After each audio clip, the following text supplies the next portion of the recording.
Hi, hello, and welcome to what is thankfully the final installment of the Incel Chronicles. I'm your host, Morbid, and today we're closing out the series by looking at the right-wing female influencers who operate within the same ecosystem. Tradwives, political content creators, femcels, and grifters.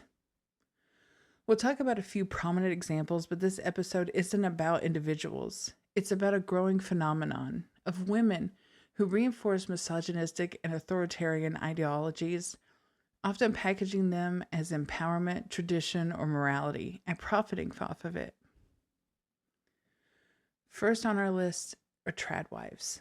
You've likely seen them online, perfectly curated videos, white-on-white kitchens, soft lighting, breathy voiceovers, and an air of moral superiority. They present submission as serenity, obedience as fulfillment, and what they're selling isn't tradition, it's an aesthetic, a carefully constructed, deeply unobtainable fantasy designed to make modern women feel inadequate while reassuring men that hierarchy is natural and desirable. And like everything else we discussed in the series, it isn't accidental. It's designed to sell a lie. One that stopped being viable the moment most households required two incomes to survive. Online tradwives come in many forms, from highly influential figures like Nora Smith, with her high fashion aesthetic and modeling background, to creators like Hannah Nealman, a failed ballerina turned entrepreneur. Despite their differences, they share something crucial. Both have significant privilege, visibility, and financial stability, all before stepping into their roles as stay-at-home moms. Today we're going to start with Nora Smith, known on TikTok as Nora Aziza Smith.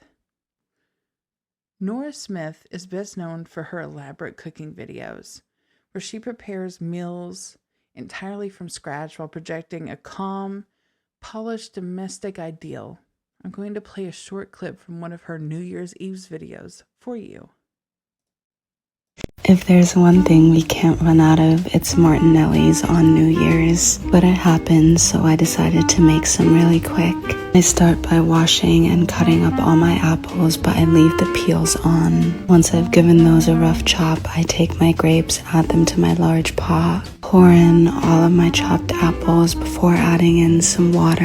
I add just enough to cover all my apples, then let that simmer for about an hour and a half. In the video I just played, Smith is wearing a gold sequin dress adorned with silver floral details. Her makeup and hair are professionally styled, and she stands in a sleek, modern kitchen while preparing drinks for New Year's Eve. Everything about this scene is curated, elegant, serene, and effortless. This aesthetic is consistent across most of her content. Smith is a South African-born, German-raised model and social media influencer based in the United States with her husband, fellow model Lucky Blue Smith. The couple married in 2020 and quickly began expanding their family. Together they have 4 children. Their names are Rumble Honey, Whimsy Lou, Slim Easy, and their youngest, born in 2025, Fawny Golden, as well as Lucky's older child, Gravity, from a previous relationship. Something important to note is that Nora has publicly denied being part of the tradwife movement. She has said she doesn't understand why people apply that label to her, emphasizing that she is a working mom who continues to model, travel, and produce content. She's also stated that cooking is a personal passion of hers, not a prescribed gender role. And that's where this conversation becomes more complicated. One thing that differentiates Nora's content from many of the women who we'll talk about today is religion. Nora has mentioned faith or God in passing, but she has never publicly affiliated herself with any specific religion. Questions about her beliefs often come up because her husband, Lucky Blue Smith, was raised in the Church of Jesus Christ of Latter-day Saints. In response, Nora has said that she's still figuring out her faith. She is not a hardcore Mormon. She does not wear garments, and she was not married in the temple. This distinction matters because much of Tradwife ideology is explicitly tied to religious doctrine and godly gender roles. While it may not be Nara's intention to promote those beliefs, intention doesn't automatically prevent them from being projected onto her content. And intention doesn't always negate impact, especially when millions of viewers are consuming an aesthetic that presents domestic labor as effortless, glamorous, and financially consequence-free. Of course, when we talk about religious tradwives, we have to talk about Hannah Nealman, better known online as Ballerina Farm. Hannah is an American influencer, entrepreneur, and content creator who lives on a 328-acre farm in Utah with her husband and their 8 children. She was born in Springville, Utah, and left home young to attend Juilliard in New York City for dance. As many people now know from the viral article about her life, she met her husband there. According to the story, he liked her so much he allegedly pulled strings to get a plane ticket on the seat next to hers. That's so romantic and definitely not creepy at all. They began dating, and Hannah has said that she wanted to take things slow, date for a while, build her career, and wait before having children. Her husband, however, wanted marriage and kids immediately, so that's what happened.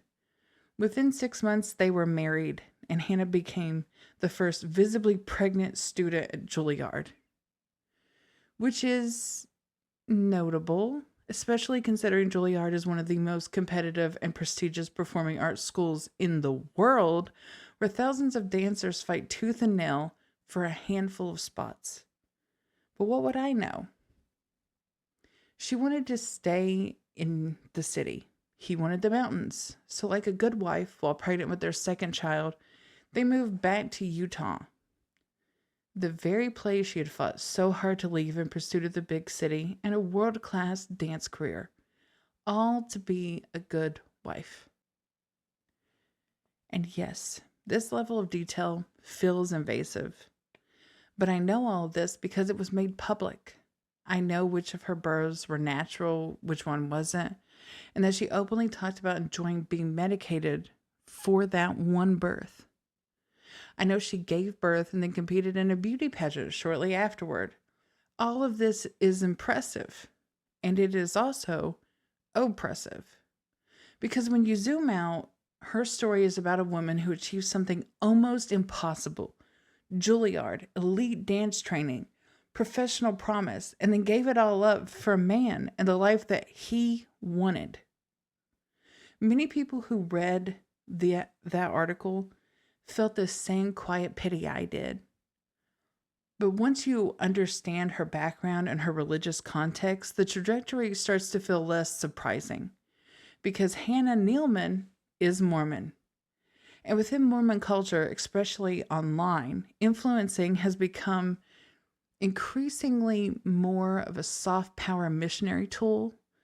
Curated aesthetics, romanticized domestic labor, large families, constant productivity, all wrapped in beauty and nostalgia. It's not always explicit preaching, but it's lifestyle evangelism. Carefully staged kitchens, endless children, women who are somehow never tired, never resentful, never angry. This pattern didn't emerge in a vacuum. We saw public scrutiny intensify after the downfall of Ruby Franke and the 8 passengers abuse case, which forced people to look more critically at how perfect family content can hide coercion, control, and harm. What often goes unexamined is how this content is consumed by incel and alt-right content creators and their audiences. Tradwife influencers are held up as proof of the quote-unquote ideal woman, the perfect wife, the perfect life, a visual reward promised to men if women would just submit, comply, and stay in their place. The kitchen. What they never acknowledge is the financial reality behind these fantasies. Nora Smith and Hannah Nealman are not living on a modest income, scraping by on grit and homemaking alone. They have massive financial safety nets. It's easy to stay home and make meals from scratch, sew clothes, and romanticize domestic labor when money is not a looming threat. When inflation, housing insecurity, and medical debt are things you read about in headlines, not things that touch your life. Nora and her husband are both successful models and continue to work in that industry. Hannah Nealman's father-in-law is David Nealman, a billionaire entrepreneur who founded multiple airlines, including JetBlue Airways. These are not average circumstances, and presenting them as attainable norms is deeply misleading. And yet, this content is sold as a blueprint. To men in the Manosphere, it becomes a promise. To women watching, it becomes a standard. And to both, it becomes a lie. But this is not the end of our journey into the world of female conservative content creators. Next on the chopping block is Lily Gaddis. Lily is one of the most controversial figures we'll be discussing today. For a number of reasons, and we'll get into all of that. One thing that's immediately noticeable when I look up her handles is that she does not have a particularly cohesive brand across platforms. You can find her primarily on Twitter at the Lily Gaddis, where she's most active.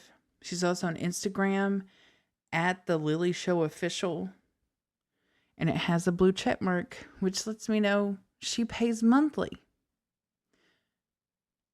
And she has a YouTube channel at the Lily Show Official, which she is now demonetized on. But we'll discuss why shortly. She previously had a TikTok account which was banned following controversy. While that account is no longer active, clips of her videos continue to circulate on TikTok and other platforms. She also posts on a platform called Rumble, which bills itself as a YouTube alternative built around quote-unquote free speech. In practice, Rumble has become a safe haven for creators who were banned, demonetized, or repeatedly moderated on mainstream platforms. The site launched in 2013 but surged in popularity around 2020 as content moderation increased elsewhere and a wave of polarizing creators were looking for a new home. Rumble positions itself as anti-censorship and pro-creator, which largely translates to minimal moderation and little to no fact-checking. As a result, its content skews heavily toward right-wing commentators, far-right influencers, anti-vaccine personalities, and conspiracy theorists. In other words, exactly the kind of environment where Lily's content would be welcomed with open arms, the digital equivalent of a padded room with a microphone. A few things we need to know about Lily. She is this self-described Tradwife influencer from North Carolina who became widely known not for her homemaking content, but for controversy, specifically her casual use of slurs. Lily first came to my attention, and a lot of other people's, through a cooking video where she was being openly racist before dropping the hard R. At first it came across almost hesitant, but quickly she gained confidence and said it more and more throughout the video. This is what set up Lily to start performing outrage like it was a bad stand-up routine, clearly aiming to shock for attention. It worked, just not the way she wanted. The video led to widespread backlash. Her TikTok account was banned, and she lost her job shortly after. After that, she pivoted hard. Lily shifted her focus to YouTube, aiming to build an audience and get monetized while producing increasingly conservative political content and largely abandoning the Tradwife persona that initially drew people in. That arc came to a head with a Halloween video that included racially offensive imagery. In the video, on top of making openly racist comments, Lily also did most of the video in blackface while disparaging Black women. And while YouTube has not publicly stated the exact reason her account was demonetized, this incident fit into a broader pattern of behavior that repeatedly pushed platform rules. She later claimed demonetization was the result of wokeness and cancel culture, framing herself as a victim whose income had been taken away. But platforms don't demonetize channels over a single moment. They do it after a pattern emerges. And frankly, it's hard to imagine who this content was even for. As of now, a quick glance at her YouTube channel shows her most recent video titled, "Is It Bad to Take Your Own Side? The Truth About Identity Politics," which tells you pretty much everything you need to know about where her brand ultimately landed. I'm sorry, are we really supposed to take voting advice from someone who's done blackface and used slurs without hesitation? And of course, she has a video pushing the now debunked Somali daycare fraud nonsense. This pattern is so obvious it's almost boring. These people are so transparent you could use them as windows. Do yourself a favor. Engage only with commentary about these figures. Don't give them clicks and views or algorithmic oxygen. They don't deserve it, and no one should be subjected to that content unfiltered. I can tell you firsthand, researching this meant wading through an endless stream of vitriol aimed at women and marginalized communities, and it genuinely made me feel sick. The saying is true. Hate ages you. I swear I felt 10 years older every time I hit play. But incels are drawn to these provocative, hateful women because they see them as a mirror, a feminine counterpart steeped in the same bile. They crave validation from someone who shares their resentment and hostility towards the other. That's why figures like Lily and others that we'll discuss attract so much attention in these spaces. These men don't just want women who tolerate their worldview. They want women who actually endorse it, who participate in their own dehumanization and help legitimize the belief that hierarchy, cruelty, and resentment are natural or deserved. Incels and alt-right men are drawn to women like Lily Gaddis. And our next person, Laura Loomer. Laura is a deeply troubled woman who has been active in the political sphere for years. She's an American political activist and far-right influencer known for her provocative behavior, conspiracies, and close alignment with MAGA politics. She first entered public view through undercover status with Project Veritas and has since become one of the most controversial figures in contemporary conservative media. Loomer has been banned from numerous social media and tech platforms for violating policies on hate speech and harassment. She's been removed from Twitter, Facebook, Instagram, and payment platforms like PayPal, Venmo, and Cash App. She has also been banned from rideshare apps such as Uber and Lyft after making anti-Muslim statements about their drivers. Some of these bans date back to 2017 or 2018. She has really lived in this delusion and hatred for such a long time. Famously, she even handcuffed herself to Twitter's New York headquarters in protest when she was banned from the platform. Some of the things that got her banned include claiming 9/11 was an inside job, promoting false narratives about school shootings, including claims that victims were crisis actors, and pushing misleading allegations about political figures, immigration policies, and military agreements. She ran for Congress in 2020 and 2022 as a Republican in Florida and lost both times. During the 2024 presidential cycle and beyond, she became close to Donald Trump, reportedly influencing personnel decisions in his administration on at least one occasion. While banned from mainstream platforms, Loomer maintains a large following on Twitter and runs a podcast, Loomer Unleashed. Like Lily Gaddis, she also uses Rumble, a platform with lax moderation where extreme and unverified content thrives. One of her most infamous moments came in 2024 on a Rumble livestream where she ate dog food she claimed was human grade. In my opinion, this is symbolic of the outrageous, attention-grabbing content that keeps her in circulation, regardless of whether anyone should be watching it. The reason I call Loomer a deeply troubled woman is partly due to her history with firearm ownership. She's publicly stated that she was denied the ability to purchase and own a gun after her name appeared in a federal background check system.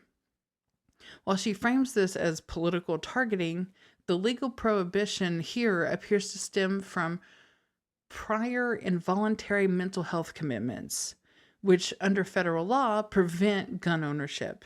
She was committed when she was younger due to serious mental health issues. This matters because it shows a pattern. Laura has long exhibited concerning behavior and continues to amplify extreme, conspiratorial, and provocative content online. Laura Loomer is a prime example of the female counterpart in the alt-right and incel pipeline.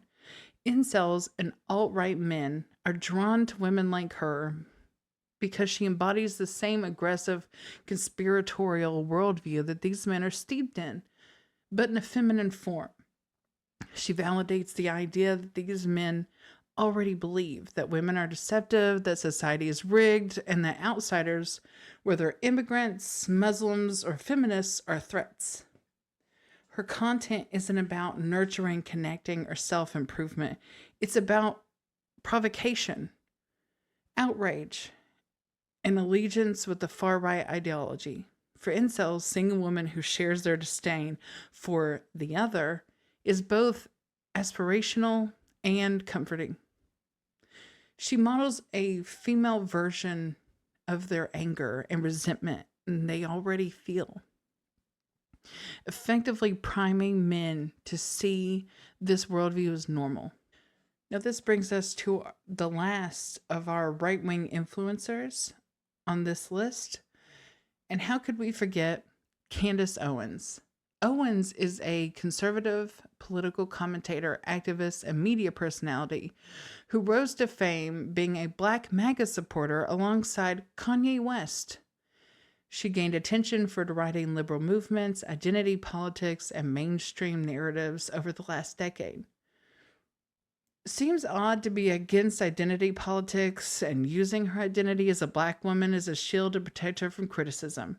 This allows her to invalidate critiques of systemic issues and frame them as exaggerations or lies, positioning herself as a model for conservative ideals, positing herself as a Black woman who made it without liberalism or feminism, all while colluding in the attacks on marginalized groups, using her identity to preempt accusations of bigotry.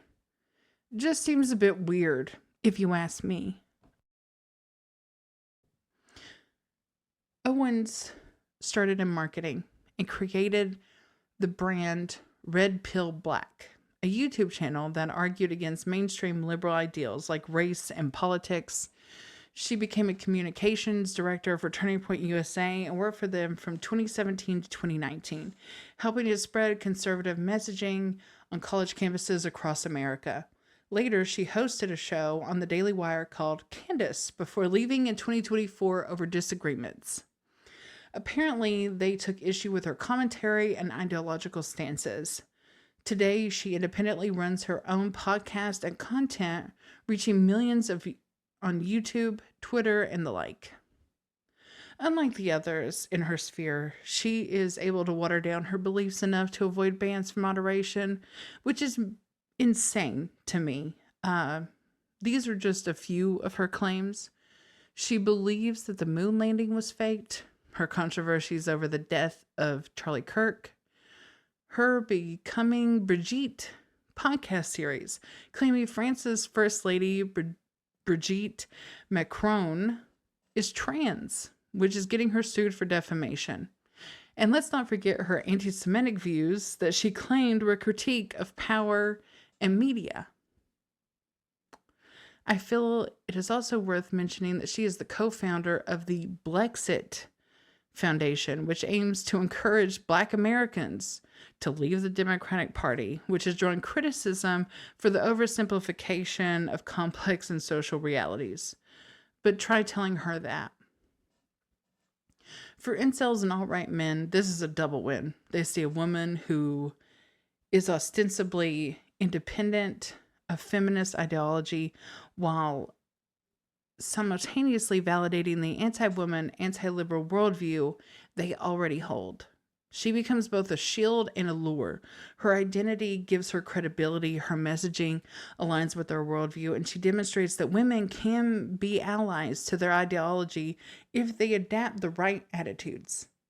In short, she performs identity selectively, which is strategic rather than ideological. That's why these audiences are drawn to her. She seems to defy the system while reinforcing the narratives they crave, while also providing her audience with an out to say, I'm not racist, I got my thoughts from a Black woman.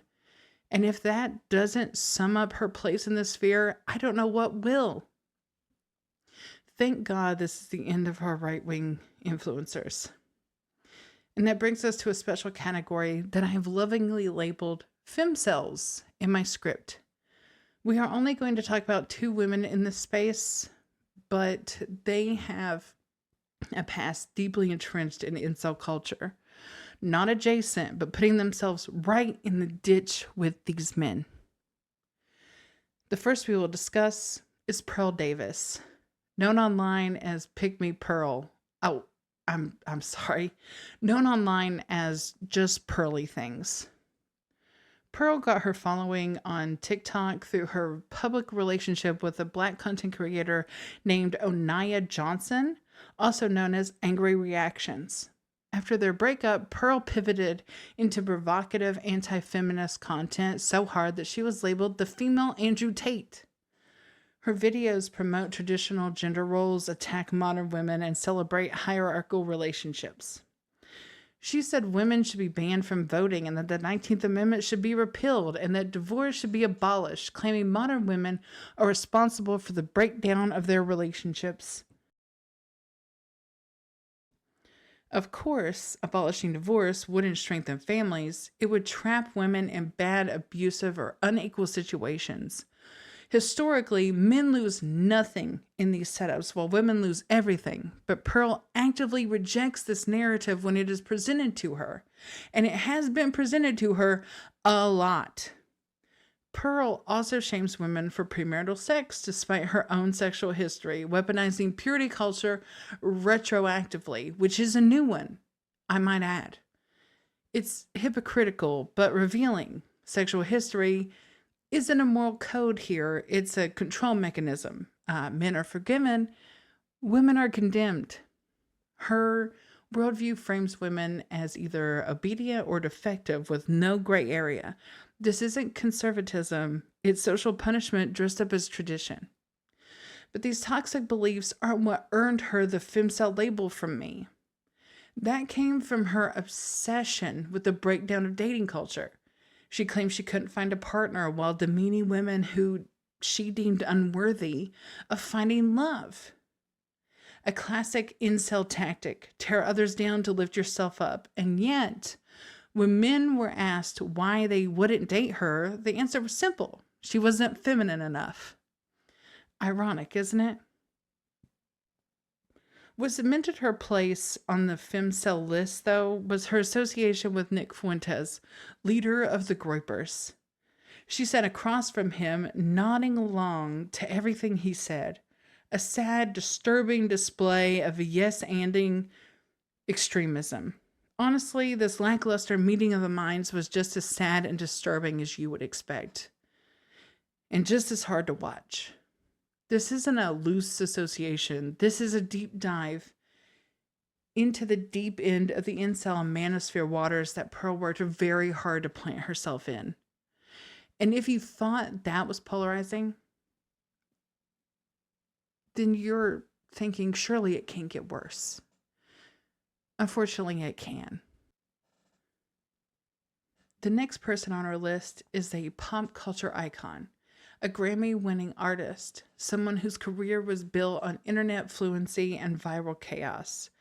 And yet, her repeated online behavior has placed her uncomfortably close to the very spaces we've been talking about. The next femcel we're discussing is Doja Cat. Yes, Doja Cat. Born Amalia Ratna Zindali Delamini is a rapper, singer, and pop star known for hits like Say So and Paint the Town Red. Her brand has always been rooted in irony, shock, and being chronically online.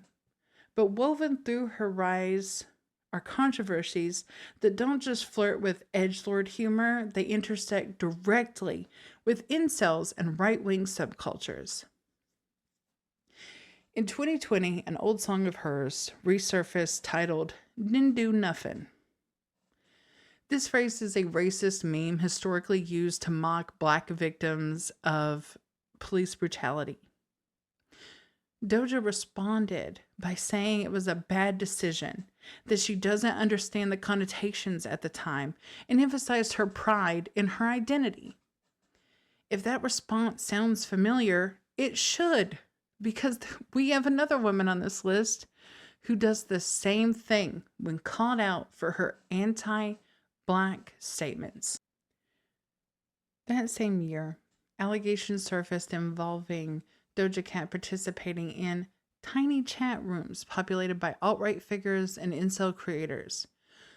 Video circulated showing her using slurs, engaging sexually with the audience, and performing for these men. In one clip, she was dancing and shaking her ass. When confronted, Doja said she had been in those chat rooms since she was young and shouldn't have been. She claimed she had once been a moderator, no longer was, and apologized for hurting people with her actions. But here's the issue. Even if she doesn't personally endorse those beliefs, her presence in those spaces matters. Language matters. Who you platform yourself to matters. A lot of people rushed to defend her, claiming she was naive, joking, or unaware of the implications. That defense became much harder to maintain in October of 2023. That's when Doja posted a photo of herself with a short blonde haircut, a tiara, bedazzled eyebrows, and a t-shirt. The controversy wasn't her look, it was the image on the shirt. The shirt featured Sam Hyde. Sam Hyde is a comedian, heavily amplified by the alt-right, incel, and groyper communities. He co-created $1 Million Extreme Presence World Peace, a show canceled after widespread criticism for racist and sexist themes. Hyde was documented with links to neo-Nazi figures and donated to the legal defense for the Daily Stormer. His image is routinely circulated in extremist spaces, especially after mass shootings, often alongside weapons, not as satire, not as irony, as a signal. And Doja Cat is not offline enough to plausibly claim ignorance. Later, when questioned, she tried to distance herself from incel associations, saying that she wore the shirt because she thought the man on it was funny and the backlash was overblown. She framed it as part of her fine-tuning her image and reiterated that she is not a political person. That claim is interesting because when accusations involving her right-wing alignment come up, suddenly she's not political. But when she's criticizing Sydney Sweeney for tone-deaf conservative pandering, she also has no problem engaging. When she opens a video with Swede, I think I said her name right, mocking fake woke misogynists, she adapts feminist language easily. She's perfectly comfortable calling out others when it suits her. You can't position yourself as apolitical while selectively engaging in political critiques. You can't mock conservative aesthetics one year and wear extremist iconography the next. You can't criticize someone else's political signaling while claiming your own is meaningless. It makes the stance feel hollow, reactive, volatile, like there's no ideology at all. It's just provocation. What really sticks with me is a line from Agora Hills where she says, "Boys be mad that I don't fuck incels."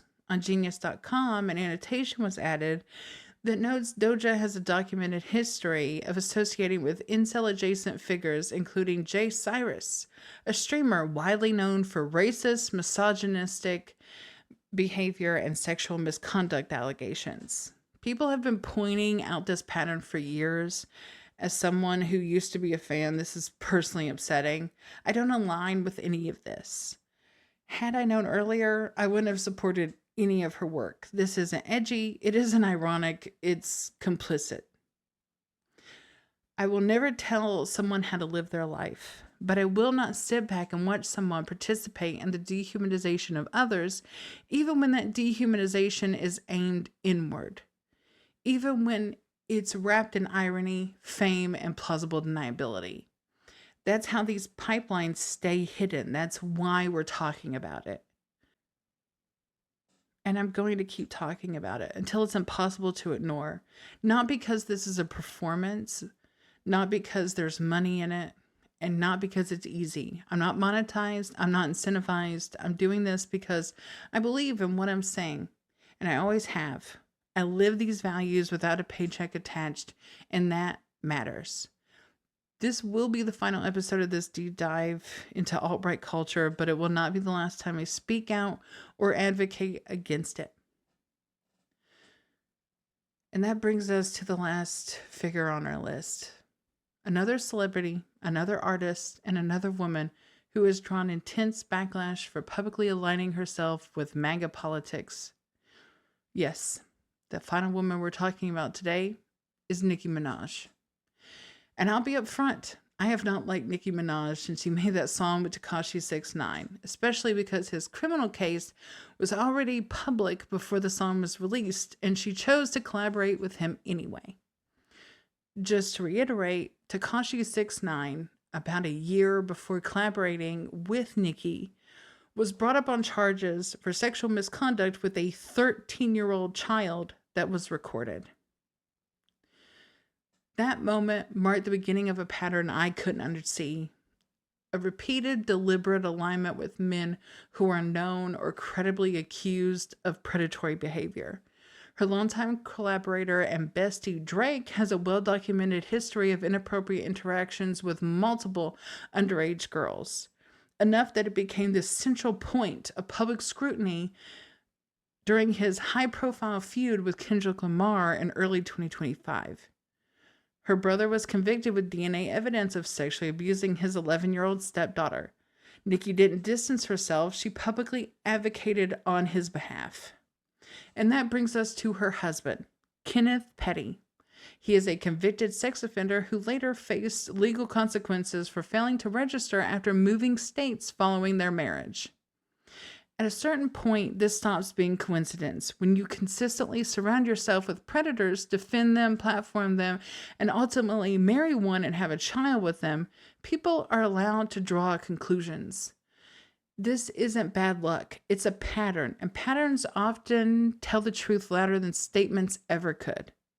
The category I put Nicki Minaj in for this and her past controversies is grifting MAGA.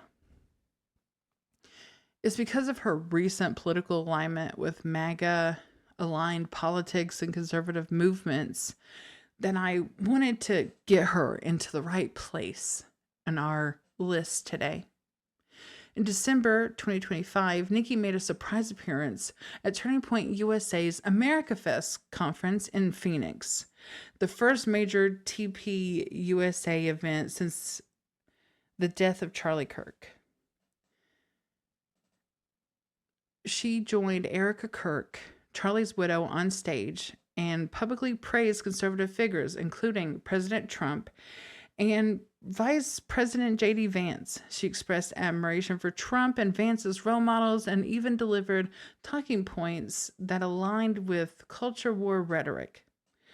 At one point, she encouraged young men by saying they were amazing role models in these figures, and awkwardly referred to Vance as an assassin before realizing the context of the assembled audience and covering her mouth in a moment that became widely shared online.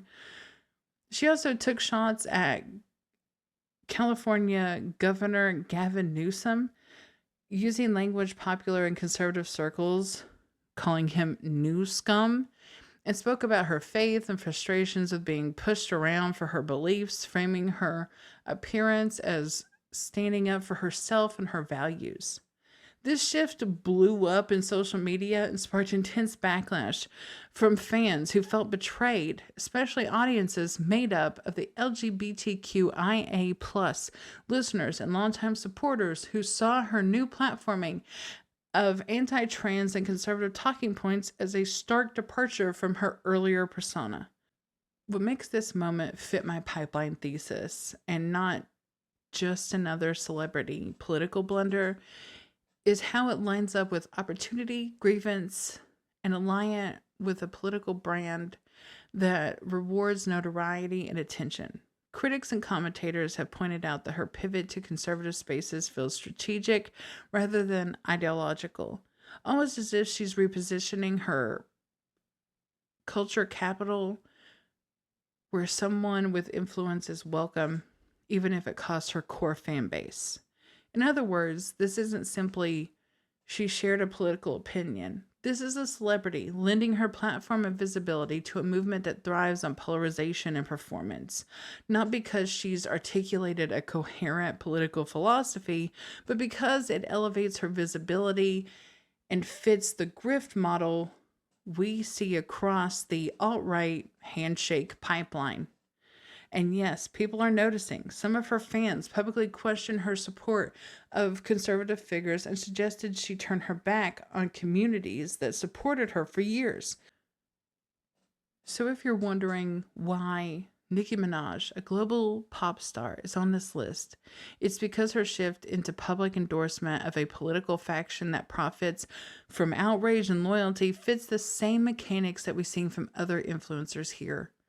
It's not only about what she said, it's about why this alignment was so consequential and why it cost her so much support. And to be honest, I'm exhausted from the whole lot of them. These are some of the most exhausting people I've ever had the displeasure of researching. Personally, I need a break. I'm tired. I took weeks off because of this.